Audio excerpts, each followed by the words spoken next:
Hey y'all, it's me Damo and I'm back with another video to show you guys how I make homemade clip-ins.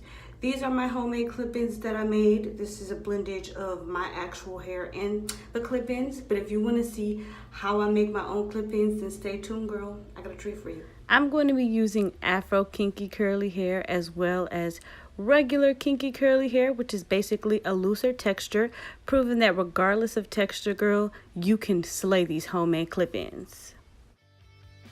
I did mine off camera, but make sure you take the tracks to measure them in your head to make sure you have enough hair for your clip-ins.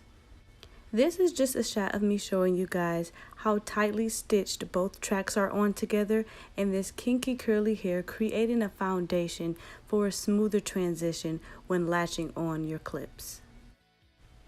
And these are the clips that I'm using featuring in this video today. Self-fit clip, which I got off of Amazon, 100 of these for about $22. These clips are a little different than regular wig clips. They open just like the regular ones and they close as the same.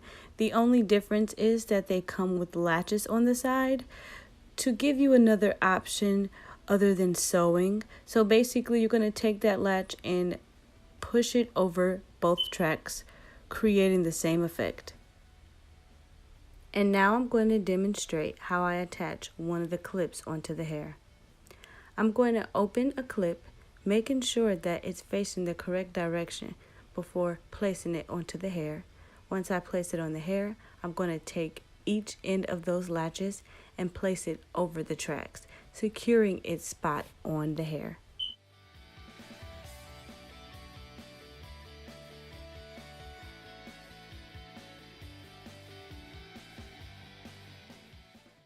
Here I am demonstrating you all how very imperfect yet very secure these clips are on each track.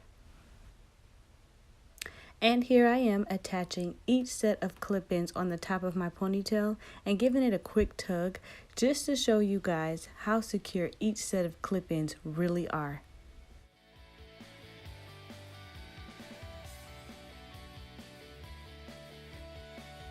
And I did them both the same. I sewed them and then I attached these clips on here.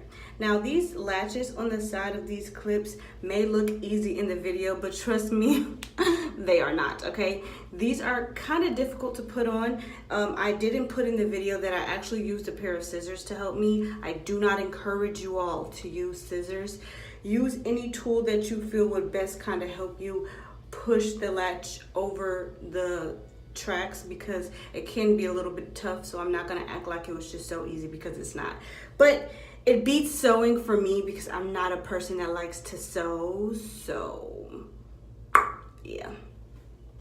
Make these clip-ins because I want to help you, sister. And that's about it. Thank you guys so much for taking the time out to watch this video so I can show you guys how I make my personal clip-ins. Don't forget to like, comment, and subscribe.